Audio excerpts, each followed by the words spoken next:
A better way to pay your UTG fees with instant proof of payment and real-time student portal update. Paying your University of the Gambia fees has never been easier or more convenient. With Ecobank, students, parents and guardians can pay UTG tuition and related fees through our secure digital banking channels such as Ecobank mobile app, Ecobank Online and Ecobank Omni Lite. Once payment is completed, instant proof of payment is generated and the UTG student portal is updated in real time, allowing students to proceed immediately with registration, course selection, and clearance without unnecessary delays, while giving parents and guardians peace of mind that payments have been successfully processed. How to pay via the Ecobank mobile app. Open the Ecobank mobile app and navigate to the home screen. Select Pay Bill. Choose Pay a New Bill and select Schools from the category options. Select University of the Gambia. Select the specific product you are paying for. Enter your matriculation number and tap Continue. Validate your details. The system will display the payable amount. Press Continue to confirm the payment. An e-receipt is generated automatically as proof of payment with real-time updates on the student portal. How to pay via Ecobank Online or Omni Lite. Log in to Ecobank Online and Omni Lite using your credentials. Select the menu and choose Bill Payments. Choose Quick Bill Pay and select School from the category options. Select University of the Gambia. Select the specific product you are paying for. Enter your matriculation number and tap Continue. Validate your details. The system will display the payable amount. Press Continue to confirm the payment. An e-receipt is generated automatically as proof of payment with real-time updates on the student portal. Walk into any Ecobank branch or pay through our digital channels and enjoy instant proof of payment with real-time updates on the student portal. Ecobank, the Pan-African Bank.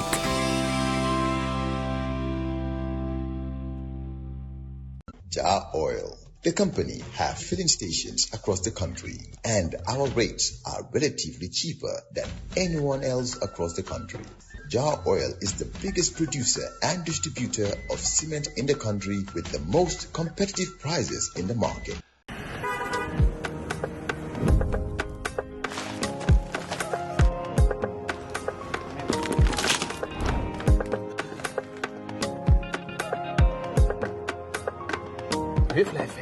Sant Yàlla.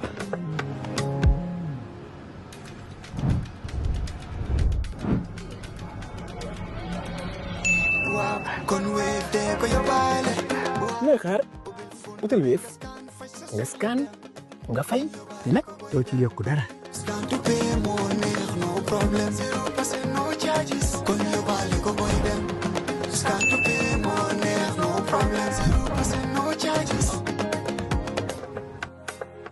Our first guest today is Alhaji Nyabally, a Gambian resident in Gibraltar whose journey has been shaped by education, leadership, and international exposure. An alumnus of Nusrat High School, Alhaji holds double bachelor's degrees with honors in English language and world history from the University of the Gambia UTG and a master's degree in international migration and migration law from the University of Girona in Spain. A former president of the Gambia Students' Union, he has also won prestigious fellowships with the United Nations in Geneva and the AU in Tripoli. Today, Alhaji joins Coffee Time to share his insights on youth migration, Spain's new regularization of undocumented immigrants, the future of Gambia-Spain relations, and his broader vision for reforms in education, health, and national security. Alhaji, thanks for coming to Coffee Time with Peter Gomez. Good morning, my humble brother. And I say thank you very much for having me here today on the 30th of June 2026. A pleasure to be here with you after almost, I would say, 30-something years of absence in presential. Peter and your colleagues, thank you very much. Right. You do a great job for the Gambians. Thank you very much. Thank you. You're very kind. Let's begin with youth migration. From your studies and experience, what drives so many young Gambians to seek opportunities abroad? Yeah, I would first quote one of my professors who used to say, Europe is prisons, but sweet prison. Oh. Yes. Europe is prisons, but Yes, sweet prisons. Sweet prisons, yeah. And this was said by one Indian refugee in the University of Madrid, some 2003, 2003, yeah. But then, Peter, actually, from my studies and my interaction with Gambian immigrants and many other immigrants part of the world, what actually prearmed their movement from their home countries, because there is no place like home. But if you see youth are actually engaged in leaving their own countries, going to the greener pasture, looking for wealth or whatever, there are many factors. You have political reasons, you have economic reasons, social reasons, and cultural reasons. But the basic factor is the economic reason.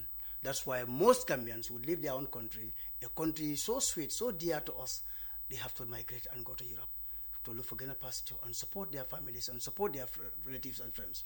It's very sad. Really, that's one of the main reasons. And you have a lot of reasons like cultural issues also, like involving religious conflicts here and there, which is very rare in the Gambia, but then it's happening. We have seen various religious groups. Let me put it this way: Muslim communities at loggerhead that has not been known within the framework of Christian community. But Muslim community, we call ourselves as Muslims, and but it's unfortunate that we are engaged in verbal wars. We're taking the Quran, we're interpreting the Quran in a different way as it suits us, which is very bad. Most people who left here apply for asylum where I worked. They apply for asylum, and then they tell me their stories, which is so pathetic that you cannot just believe that Gambia is so intertwined, unique culture we have. Gambians would leave this country because of religious reasons. But economically, that is the main factor, the cardinal factor, that is the economic reason. Because, I think the government should try very well, because the youth of the country are the vanguards, are the core, are the cream of the community. So if they should leave the country has no better future. We have seen the youth unemployment in this country. We have had series of politicians talking about employment is enough in the country, you don't want to work, and here and there, which I think that is just rhetorics, it's just mere words, but it should not be like that. The government should try by all means and create employment, because employment is a key factor. Imagine you and I went to the same school, but you got the best grades than I did. But because I have connection with the government, the government system, so I will be what you call connection. You bring your families and put them in. Okay. And that is bad. All right. Recently, we were very excited here when we heard that Spain has passed laws to regularize undocumented immigrants in the country. This new regularization policy for undocumented immigrants, can you explain what it means in practice and how Gambians in Spain might benefit?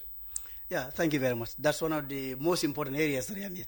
Actually, the new law came into effect in 2026, this year.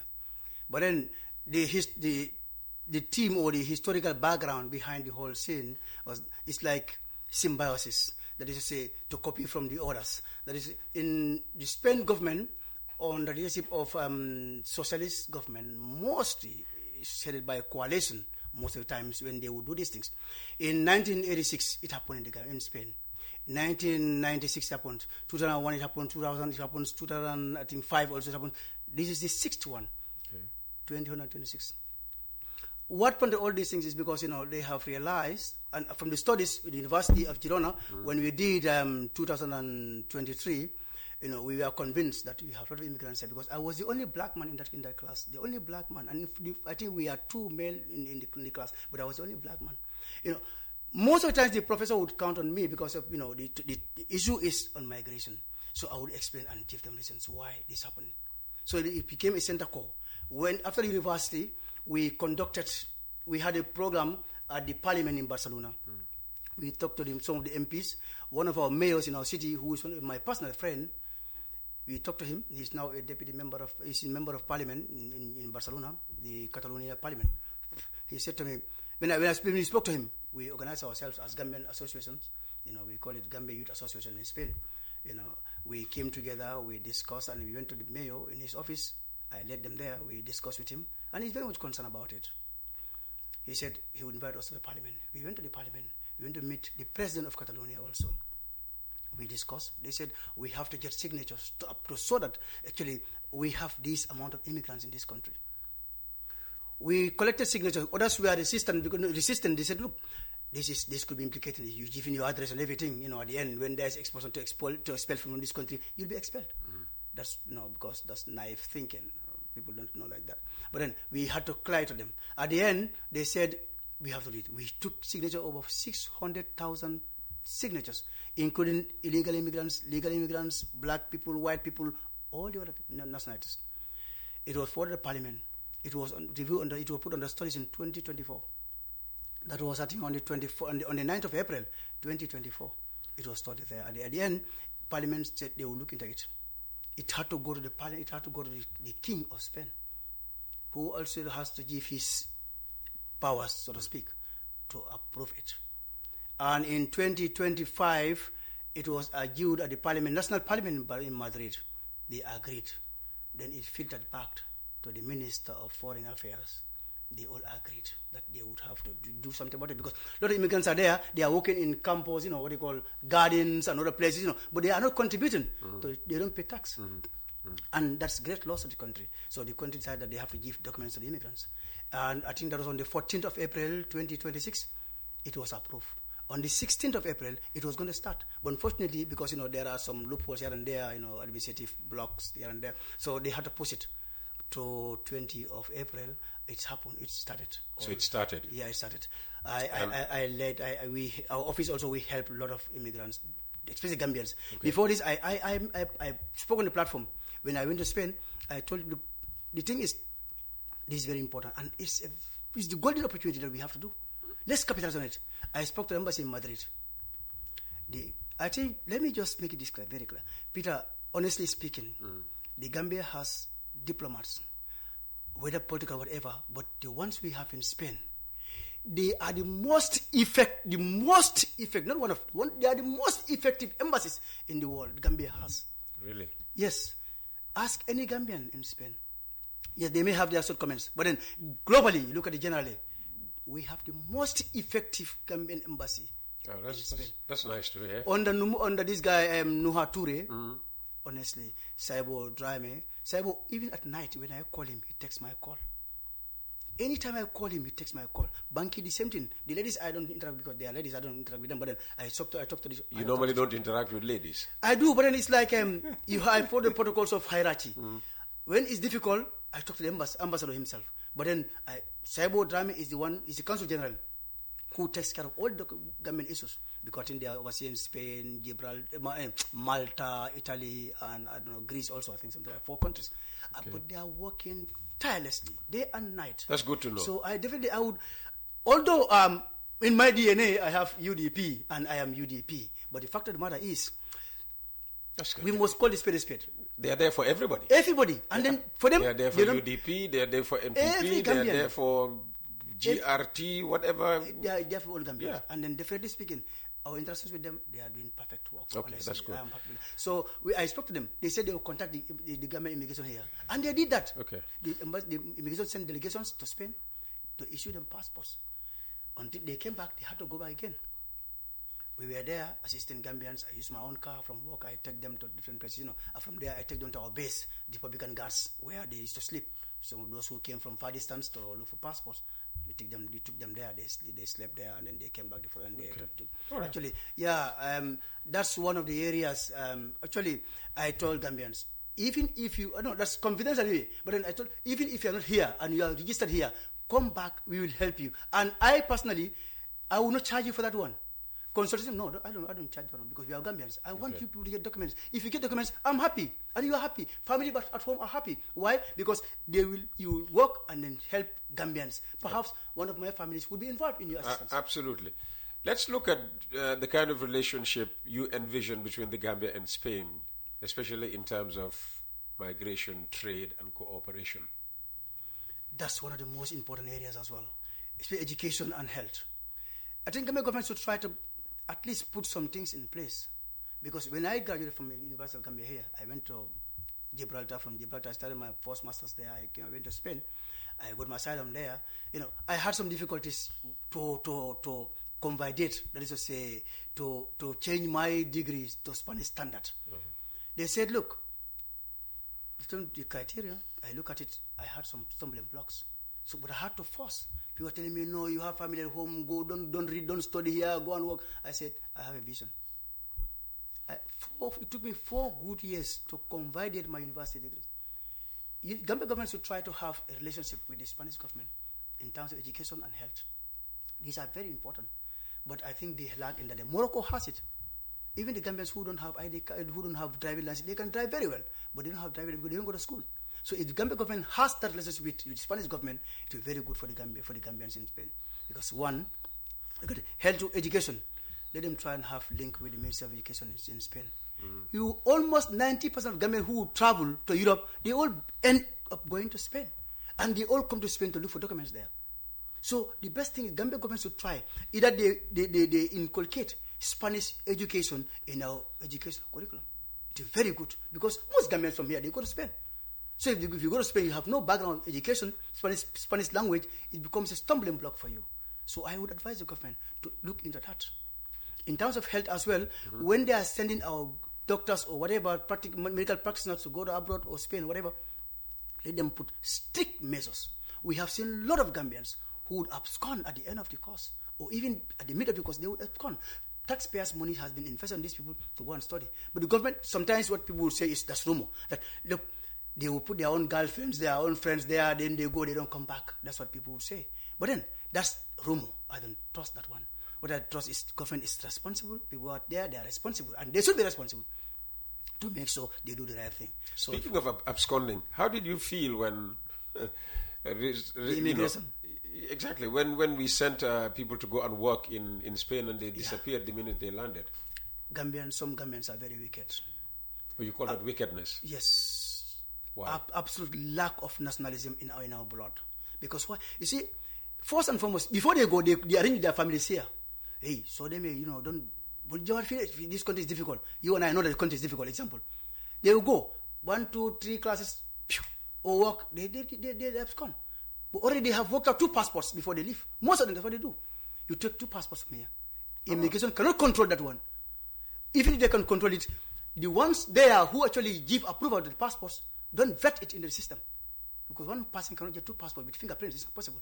Oh, okay. You must know. So Gambians are turning up in Spain with 2 passports? 2 passports, some 3 passports. Oh, wow. This is what we know. And we saw it. And we even have non-Gambians. And the authorities don't know? I want to believe they should know, because this comes from the Gambia here. When they come from the Gambia here, they go to abroad. The passports are from the Gambia government. There was a time we had a conflict with the police regional commander. He said the Gambian passports are false. Our own council, who actually lives with us in our area, told the police, I have the letter with me. Layabo has a copy, who was the then ambassador. He's now permanent secretary in the Ministry of Foreign Affairs. Foreign Affairs. They have a copy. So they wrote to the police that most Gambians have 2 passports, 3 passports. These are the words of our country. So why do they need more than 1 passport? I've always had only 1 passport at a time. I mean, okay, I have a pile of passports, but only 1 is valid. The rest are all, not valid. Invalid passports. I think they have their own reasons. You have biometric and you have the other one. The other one that is more advantageous to us in diaspora, because the biometric is expired. You can't renew it anyway. You have to come back here and renew it. Okay, that is the machine renewable one. Yeah, exactly. But then the government has passed, I think, a regulation that they cannot renew the old passport anymore. Everybody has to go in for the new one. That is the biometric machine readable passport. And that actually that's why most people say, look, let me go in for the ordinary passport, because that one, if it's expired, I can easily renew it. Because my data is not actually it's there, but then my fingerprint is not there. So people go in for 2 passports, but that's not good, because it's spoiling the name of the country outside. And then when that happens, you and I become victims. Okay, how does it spoil the name? How is it spoiling the name of the country? All over the world, is the only Gambia that citizens can have 2 passports or 3 passports. Only the Gambia, all over the world. I worked in South Pretoria. I went to Tanzania. I went to Bamako. I went to Guinea-Bissau. And I last went to Pakistan. All these countries I visited. With my interaction with the universities, I realized that it is only Gambia that issue 2 or 3 passports to the same person, the same identity. Sometimes you put different date of birth there, different place of birth, but the same fingerprint if you take it.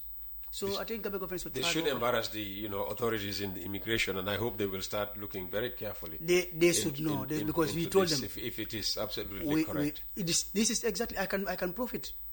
I don't want to go into that because it's like I don't want to give bad name to the government because they were saying I'm not here as UDP, I'm here as a Gambian. Okay. Right? That's why I'm speaking like that. But honestly, Gambians, we need to change our attitudes. If you don't have a passport, go consult the embassy. Last time there was fracas at the embassy. People were jumping, scaling the fence, and trying to cause havoc at the embassy, which was wrong. First come, first serve. But you come now. You want to be access now. That's not possible. Oh, that was when they were giving out passports. Okay. People don't work out things except when it's at the last hour. We want to work out things. I think that's not correct. Okay. Speaking of UDP, you wrote a long letter to the party leader. What motivated you to do that, and what key message did you want him, Lawyer Usainu Dabo, and Gambians to take away from that letter? Thank you very much, Peter. That's the longest letter. It's a book. I call it a letter, a pistol. Why? I was motivated. I said, look, Gambia is sinking, and to redeem this country, it's Lawyer Dabo who can redeem this country. From his experience, his technical know-how, and his international people, the party line, people behind him. I said, look, this is the only man who can save this country. I wrote to him a long letter, 37 pages. It's a letter. Yes, I said, I started. That's more than a letter. Yes, I said, this is the longest letter I ever wrote in my life. I said, I tried to advise him security matters, economy, education, from my experience and the experience of the Gambians, because my house is like it's like Gambia. Because every Friday, Saturday, Sunday, people come to us, more than 10, 15 people, from Friday to Saturday. We chat, we talk about Gambian issues. So I become sometimes mad when I hear certain stories. I said, look, I must address this issue. So I'll talk up. And I talk on radios, But then I think... In Gibraltar? Or in Spain. But the radio covers everywhere. Spain, it goes everywhere. Okay. So I think it's important that as Gambians... And when you broadcast in one of the local languages? Yeah, here in the Gambia, or do you speak? No, I speak English, but sometimes in Spanish and Catalan as well. Then sometimes I translate part of it. I thought you were broadcasting to fellow Gambians, in which case you could use the Mandinka language, the Wolof language, or whatever. Yeah, what happened is like I speak English, Spanish, Catalan, and Mandinka. Sometimes I mix code with Fula and Wolof. Why? Because I realize I'm trying to educate and sensitize Gambians, and to do that, Spanish also who are there because they are our surrogates, so to speak. They support us. So I speak the same thing. I translate into all these languages so that the Spanish would understand what I'm saying. The Gambian community would understand what I'm saying. So all hands will be on deck. So look, what Nyabally is saying, I think we have to look at this thing. So this why. So you're the bridge between the Gambian community and the Spaniards, the Spanish-speaking community. I have a lot of contacts. So let's go back to this letter. Yes. Yeah, the letter. I 2021-22. I wrote a big letter. I started this letter on the matter of security. But look at it. Security reforms in the country does not only talk about security. It talks about economy, political, all those areas. In 2003, I won a fellowship to go to UN. My essay was the best essay all over the world. It was selected. I went to Geneva in Switzerland in 2003. The records are there at the University of Gambia. We were just 3 years old. My essay was the best essay all over the world. I went to Geneva in Switzerland and I took first there. They gave me 30 good computers. But that essay, I still see my writings in most of the internet, like this chat intelligence, something like that. I see them there. My own words. Chat GPT. I see my own words there. I said, yeah, these are my writings. So, but when I look at it, I say, so I'm wasting my time here. I would revamp these things. The book is still with ICT, International Communication, Telecommunications in Geneva, Switzerland. It's still there in the archives.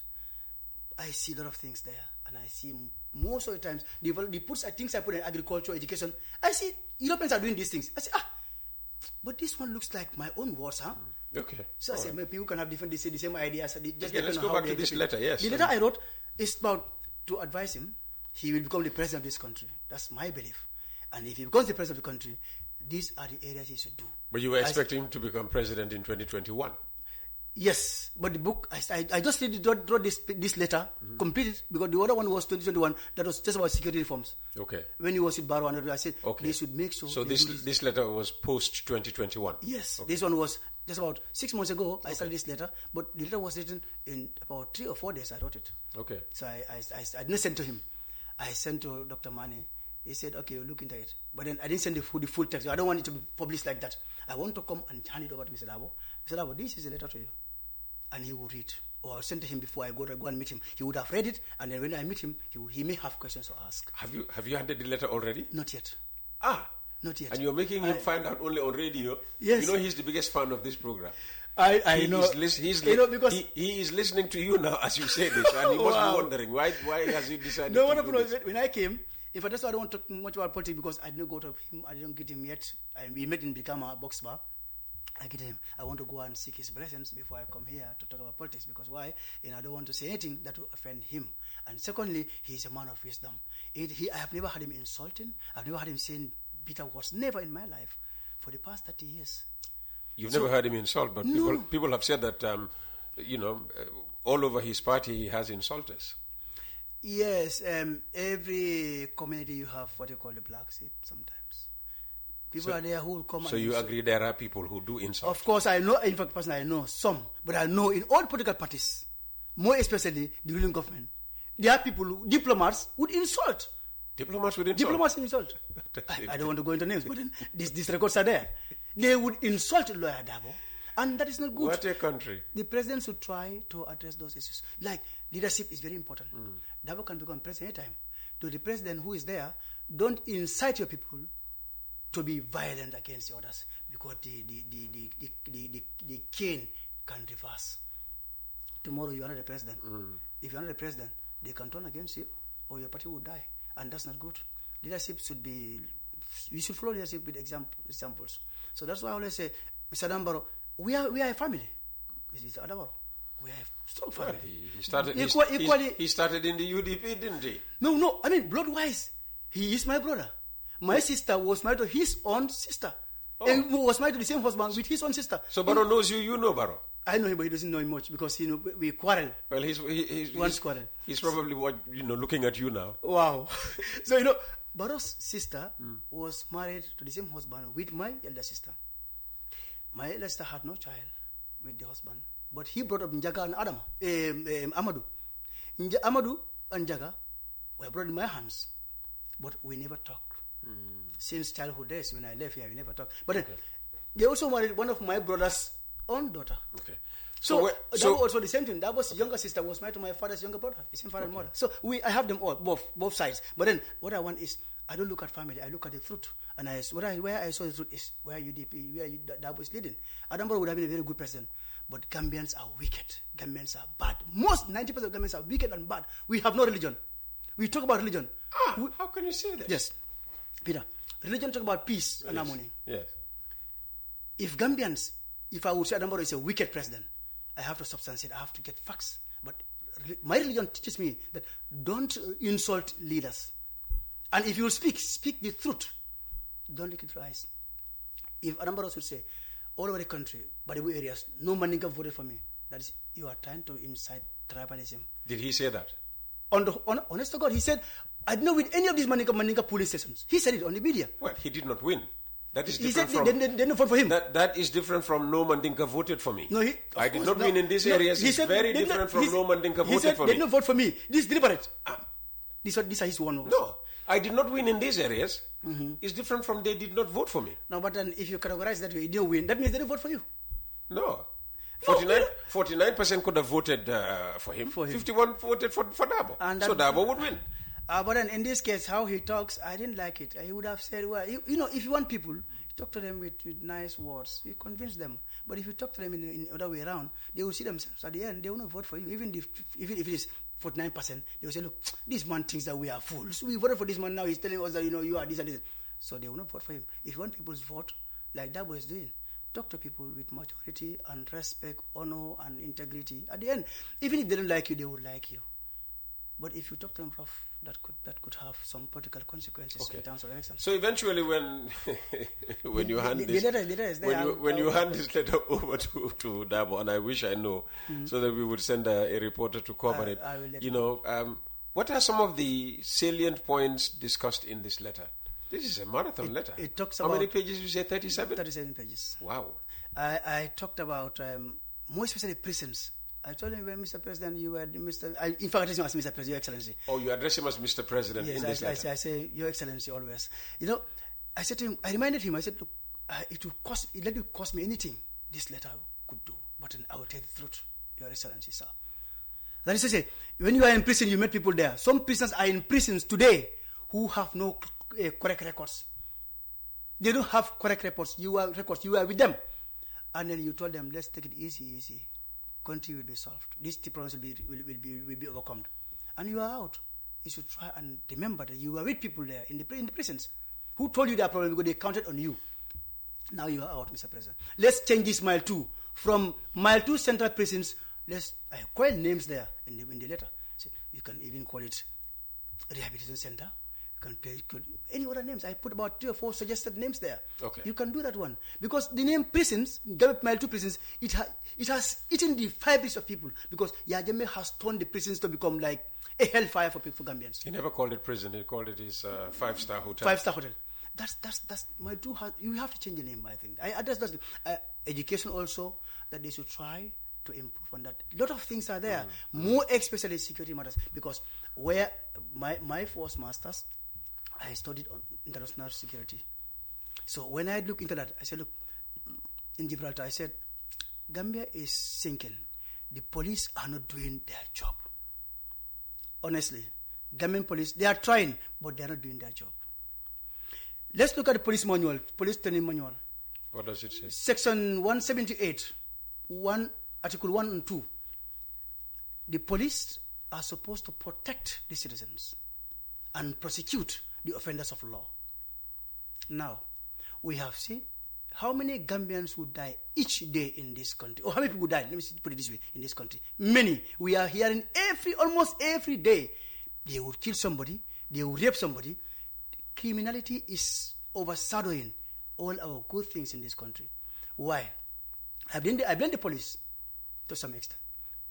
They always depend on this article, then Section 9 of riot something, and then at Section 890 of the police work and the like. But I said, look, I read police manual. I know security. I'm not an active security officer, but I know security. I read it deeply. And currently, I told them, in Spain, I'm not saying I can stop it, but 90% of the crimes, when I know before it happened, before they expel it from the country, if I know it, by the grace of God, that Allah will put fire on, Allah will put water on it. They will not deport you. Yeah, but except in drug cases and fight. But you'll agree that the police cannot be everywhere. The problem is, Peter, police are doing their job, but they are less. Why? I blame them to some extent. Some extent, no. Why? Because they don't have the facilities. They don't have the gadgets to work. They don't even have the, requisite manpower. They don't have... No, the manpower is there. The manpower is there. They are there. How many police we have? We have almost about... I think we have more than 10,000 police officers now in the country. More than that. The army, the same thing. Army would stay. So that's enough to police everywhere in the country? Before the president would give these pickups to the bureaus, we have the police... If I were ambassador, example, of the Gambia outside, I would not tie my neck and sit under the air. Now, before going to, resources, I'm saying, do we have enough personnel? You're saying 10... If the police is 10,000 strong, as you say, 10,000 is enough to police the country.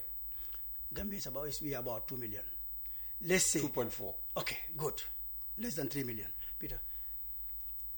In Catalonia alone, we have over 25,000 police officers. 25,000 police officers. And this is only national police. And what's the population of Catalonia? We have almost about 40 million. Come on. No, what I'm saying is, this is only police national. 25 to 40. No, listen. And we have 10 to... Okay. Now, let's look at this way. This is only police national, like our police. Yeah. We have the police intervention. We have the Guardia Civil. That is to say, those who control the borders and other criminals. All these police officers will not leave their office without being in their gears. They put on bulletproofs, they have their pistols, they have their handcuffs, they have their patches, everything. Now, as I said, government, instead of giving these pickups to other political groups, look, let's equip our men, our officers. Army, yes, but in police, I was in Busumbala, I saw about 6 or 7, I think about almost 10 officers in the same pickup. They said they are coming from patrol. That is one of the most serious things that is very dangerous. You cannot be in the same pickup. Normally you have 2 people in a pickup. That's sufficient. One rifleman, one driving. They shouldn't be more than if 2 if they attack, they cannot be killed. You can never tell. Because they are scouting for criminals. Criminals are also scouting for them. And that's not good. The government should try and support them. And to support them, the police, I saw police officers in the traffic, they will be standing there, like this. Because they don't care much. Education is another sector you have a keen interest in. But what changes? Because Gambia police, I think most of them don't study law. 90% don't study law. Police, you cannot be a police without studying law. This is only Gambia. Only Gambia. Oh. Only Gambia. So our policemen are policemen and women. They don't study, 90% don't study law. Oh. 90%. How do you know that? I interacted with them. I was with them. And I work with them. And I know who they are.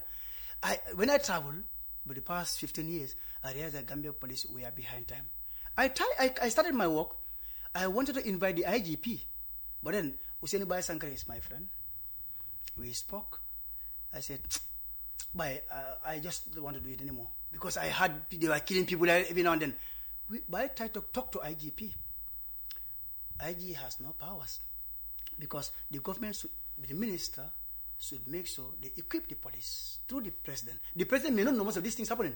But they know it because they were on the ground before. They started as maybe KEDEX or whatever. And then they are up there. They know what's happening on the ground. So they should inform the president. Mr. President, we need this and this and this. Tell the president. He will not kill you. You will not do your job. Tell the president he put you there because you are a technocrat. Puts you there so that you can do the right thing for him. If you are not doing that, we say, Mr. President, this president is sleeping, he doesn't know anything. We will blame him because he put somebody there who is not helping him.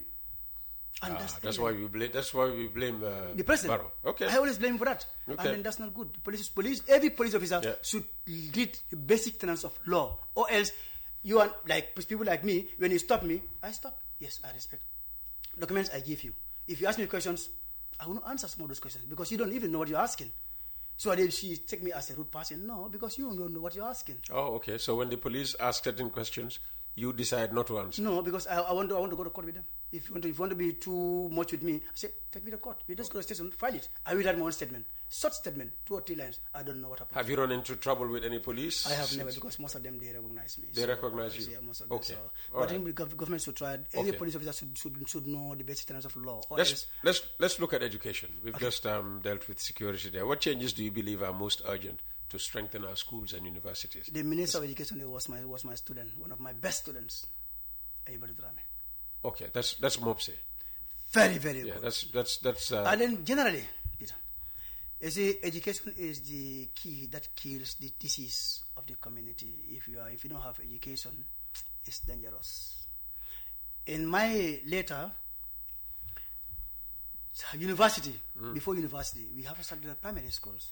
Let's make sure standards are not compromised with. Today, I would see and listen to university graduates, when some of them, when they speak English language, you think they are from grade 9. Some of them. University graduates? The Gambia here. Oh. The Gambia here. So it's like standards are falling because we don't have the standardized system. Yeah, well, and the teachers who are teaching, most of them also, they are good, but then, I don't care. I just go and teach. I just go to class and give them assignment. Read this page, from this page to this page. When they read, at the end you go. We saw this thing. I was teaching here. I saw how it happens in our classrooms. Some teachers will go and say, read this chapter, read this place. I will come. They go and chat in the staff room. So standards must not be compromised. That's why today, I always say, Nusrat High School is one of the best high schools in this country. One of the best. Why? Standards are never compromised with. The teachers who were there, from Mr. Pahak, Mr. Iqbal, Mr. Bojang, Mamadi Sise, currently one of my government teachers, and I think is the acting principal. Standards are never compromised with, except if it happens this year, but then it was never. So they should make sure standards are not compromised with. And to say that Look, people who write these books, they say, I write a book called maybe ACS or government or whatever, economics or commerce. You have to vet these books. But people have connections in the schools. Ghanaian will write this, Ghanaian teachers will tell the administration, let's buy this book, is good. They go and buy the books. They don't look at the standards in the book. I read one commerce book, an English textbook that Gambia government is using in the schools. The language is horrible, some of the areas. Not all the areas, but in the past I visited, horrible. And then we should not combine standard. If that happens, then the education system is sinking. Okay. Education, okay, so much for that. Let's look at health. President Barrow just launched a national emergency treatment center in Farato. I'm sure you watched the ceremony. Even yesterday I was watching it. It looks a good project, isn't it? Honestly. So what reforms do you think could make the biggest difference for us ordinary Gambians when it comes to health? Uncle Peter, it's health is the most important thing in the country apart from education. Okay, the president launched first education, second health. Yes. Okay. You see, health, when you talk about it, they said, at the boy said, men are not incorporated now. Healthy minds are found healthy bodies. If you don't have the healthy mind to think and require things, it becomes difficult for the community to develop and advance. Here I'm talking about health because when you look at the European standards, especially Spain and Gibraltar, I always tell my friends, I would wish I am working Barrow, if you listen to me. Why? I'm UDP, yes. But in working with the government doesn't mean I will stop my politics. I'm UDP 100%. It's in my DNA. But then, the matter is, the government should try to copy. You send people to go and study outside. When they come, some of them, they will come. They will not come back again. Some of those who come back, what they have learned is very good, but they can't implement it. Why? The government is not giving them support. If you want to implement it, the hierarchy there, they'll say, they press you down. At the end, you are frustrated. You leave the job. So the government, the ambulance, the drugs, the medical health, these issues are very important. You buy chemicals to clean the hospital. The chemicals they use to clean the hospitals, that chemical will be stolen by the cleaners. So there is no law. Because if you are caught stealing, as I told you, China was developed in this way. They kill and kill and kill. Today we go to, hey, China, Dubai, Hong Kong. So you'd like to see the death penalty reactivated in this country? No, I don't want that. What I want but you just said no. China was developed. But why I am saying this is because... So why are you quoting the China experience? It should be a tough one. Is that not for us to copy? No. Okay. There's penalty. So how do we deal with theft? Good. The people involved in trying to scout for criminals, example, let's say Minister of Education, which I know better, and then the police interior. Let's say, those who are found wanting by the law in terms of corruption, you'll be sacked and going to take in mile 2. And mile 2, you will not stay in mile 2. I will take you to Makati. And you go and work in the rice fields. Oh, is Makati tougher than mile 2? Of course, 100%. Oh, okay. I was in mile 2, I was in Makati. I thought you pitied people in mile 2. Now you want them to be sent to Makati. No, you know why? If they are taken there, when they are sentenced, they go and work in the fields. Instead of feeding the prisoners will feed the community. Oh. Look at Jahar Pachar, these rice fields. Okay. Government, the IMS tractors, give them the prisoners. They work. At the end, each prisoner should have an account. When they work, every month, you pay them something, put in their accounts. When they come from prisons, what happens is they have healthy accounts, go and invest. If you come back here again, you don't have any, you work and work and work. Hard labor. You work and feed the community, you feed yourself also. Instead of government spending a lot of money on prisons, paying them and all sort of things, that should not be. Okay. So the health-wise, the government should try by all means. Somebody studied very well. He is now a very, very, I would say he's not doing well now. He studied very well against his own doctors. But then now, the health sector is dilapidating and is archaic and redundant. Why? Because the doctors who are there now, I saw people who take drugs from hospital and give it to their own families without prescriptions. Paracetamol, ibuprofen, and other. Even injections. You saw that where, in the hospital? Yes. I saw myself that a patient came and asked, doctor, Dimbal paracetamol, if you have headache, and took some paracetamol, gave it to the... Yeah, but paracetamol is a non-prescription drug. It is indeed. Here is perhaps people said no, but then it is indeed. You don't have to take ibuprofen. You don't have to take it like that. Every medication has a prescription. You cannot take. No, but I'm saying you can buy paracetamol over the counter, even in Europe. No, when the doctor prescribes for you, you buy it. There No, are specific paracetamol. You know, you have one milligram and you have 500 milligrams. Well, walk into any supermarket in the UK and you can buy paracetamol. But I'm saying that you have the quality ones and the ones sub-quality standard ones. The ones you can buy, like even in Spain, when I was coming, I bought some. But when I came, before I even find my family, said, for child, cut it, because that's why I asked the doctor. Okay. You take it, because you have 1 milligrams and other 500. I'm just looking at the clock. Okay, we are running out of time. We have 3 minutes left. I don't know Wow. how you want to use up that 3 minutes, Alhaji. Yeah. I know, for instance, you're a very active member of the UDP. Mm-hmm. How do you feel about, you Gambians abroad not being able to vote from abroad? That is very bad. The government has just done unjust to us, definitely as Gambians. But I think the government knows that they don't have support in the diaspora. We are suffering there. We support the Gambia. We are the bank of this country because our remittances come to this country, and then we help this country. If you all hold our hands, the country will not develop. There's no way. But then, they should give us a chance to vote. All over the world, people are voting for their national elections. Only Gambia. Why? Because the presidency sees diaspora as antis, and that should not be. These are Gambians like you are. Give them the right to vote. Perhaps the people you think they want to vote for you may vote for you, but they don't trust that one. They don't give us chance to vote. And I would advise the president: what national cake is national cake. Try and consider every sector of the community. Tribalism should be out. When it comes to do you think he's tribalist? I see the president as a tribalist. I see that in him. When the moment I saw that in him was when Dr. Sabali stood and said, and Sidinja also, they said, you see, we have fullest ministers, this and this and this. Come and support the president. That is a tribal remark. Sidinja also came out and said the same thing almost. Because of me, I sacked this and this and this and this. So you people should support us, the fullers. And that's not good. The president said, Mandinka areas, I didn't win. Deliberate. They didn't vote for me. No. Yeah, but he's still developing Kiang. No. He's still building roads in Kiang. But what he's, the money is from Kiang.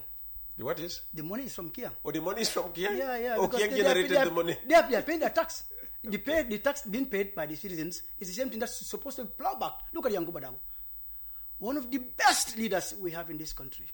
The Brikama area council. Yes. Imagine who was there before, and now he's there giving $1 million to each of these councillors to develop the areas. He would have said, no, I have to go myself and do it so that the people like me. But he said, let me decentralize so that you can also become something, whether NPP, UDP, whatever. They are doing that. And then I think the government should tribal means security reforms. Peter, wallahi billahi tallah, I swear to God as a Muslim, I can offer service to the Gambia police force without a single penny. Even my food, I don't want to pay. Yeah, just ask for a meeting with the IGP, and I'm sure these criminals in the streets, within 1 month we can stop. We can, out of every 100, we can stop up to 70%. We would welcome that. There are plans, there are gadgets that you can use. Wallahi, you can track these criminals and you hold them just easily. But the police, just seek an audience with the IGP. They said, man's salary is not much, so I will not kill myself. I can see. I saw a policeman being tracked by a private driver from Banjul, I think, up to Combo Kicks. That's dangerous. That video, social media is Alhaji. But that's bad. People should respect. Thank you so very much for coming. How many more days do you have in the Gambia before you head back to Gibraltar? How is life in Gibraltar? I mean, Gibraltar is nothing but a rock, isn't it? Well, call it Rock of Gibraltar. Yeah. It's a nice country. I love the country. Yeah. Why did you choose to live in Gibraltar? Now I have moved to Spain. Oh, you've moved to mainland Spain? Yes, yeah? exactly. But when I was there, I loved the country, because it's a bit stressful, so I like the people of Gibraltar, and I like the area, and mostly education. But you like the Gambia more? Oh! Absolutely. This country, I wish, Peter, today the Spanish government can say, all foreigners go home. I'd be happy to go Fantastic. home. Develop, provide that. Alhaji, we must go now. Thank you so very much. Okay. That was Alhaji Nyabally sharing his insights with us this morning.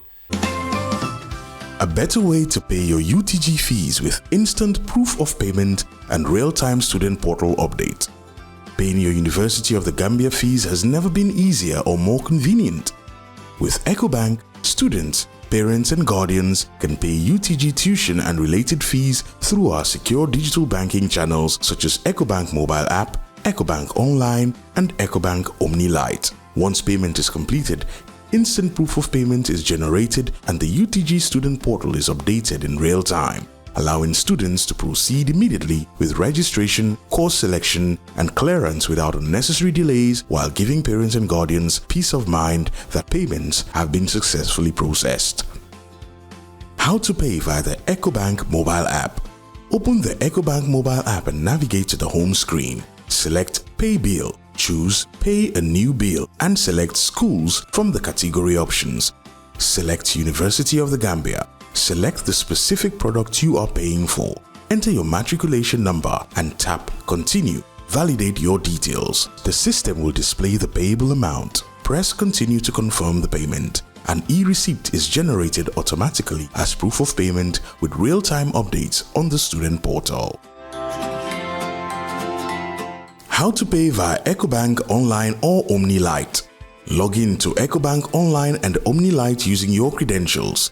Select the menu and choose Bill Payments. Choose Quick Bill Pay and select School from the category options. Select University of the Gambia. Select the specific product you are paying for. Enter your matriculation number and tap Continue. Validate your details. The system will display the payable amount. Press Continue to confirm the payment. An e-receipt is generated automatically as proof of payment with real-time updates on the student portal. Walk into any Ecobank branch or pay through our digital channels and enjoy instant proof of payment with real-time updates on the student portal. Ecobank, the Pan-African Bank.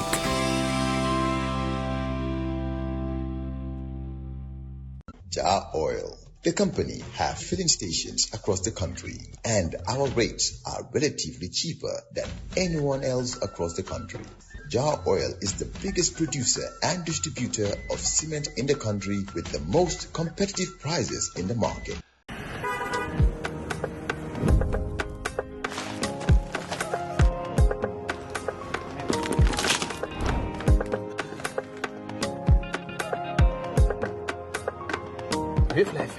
Santa Yala.